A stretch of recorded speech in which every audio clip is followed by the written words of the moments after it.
Good morning. Yeah, in John chapter 6 in the Bible, Jesus starts laying out what they call hard sayings.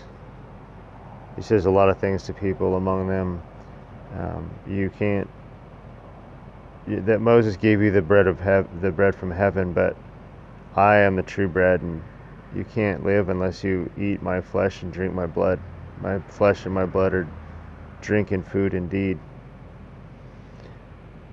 And a lot of people left when he started saying these things called the hard sayings. Look them up, like I said, they're in Matthew 6. And he turns to the disciples. He says, "Are you guys going to leave me too?" And Peter says, "Where are we going to go, Lord? You have the words of life."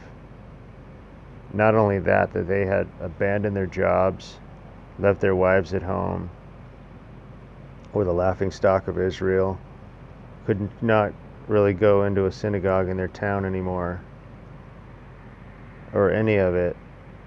Jesus truly was all they had. And that's how it's got to be, that he's all you got. You don't even have anybody to talk to about it, I guess, outside the church. I'm in that position. Christ is the bread of life for me. He's where I'm going. He's all I have. And people have turned and walked away from me. People have actually grouped up to be idiots because they can't face their own sins. And I'm striking out into the world so that others can have comfort, even though they're the ones in error, that I'm trying to show love.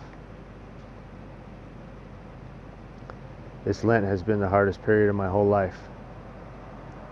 I've had acute pain that's in other times that was worse in some respects, but as far as having to go through my own mind and figure out what I need to do, and bearing through nightmares and disgrace, it's been very, very difficult, and I thank God for it.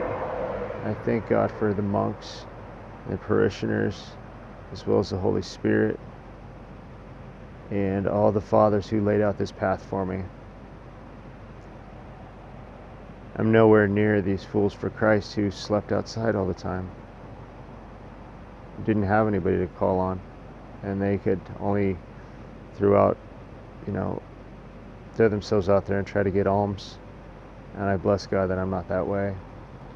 But these sayings are hard, and it will end.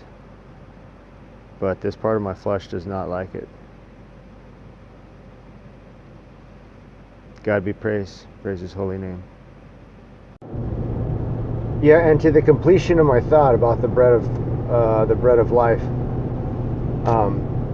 people who are in the Protestant church have abandoned communion.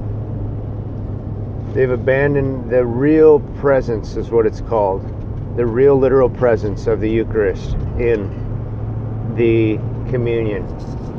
And that's the bread of life. That's the flesh and blood indeed, the true, how could it be indeed if it isn't literally transformed into it? Okay, it doesn't taste like a steak, but it's truly what it is, and we've got to believe it. And we need to take the stance that if we don't understand what the church is saying, we should just think that we're wrong instead of being obstinate. And that's the stance we need to take. Abandon the world. Abandon the world. Don't abandon yourself to be with the world, because Christ is closer to you than any brother. And that was the finishing of my thought. Have a good day, beloved.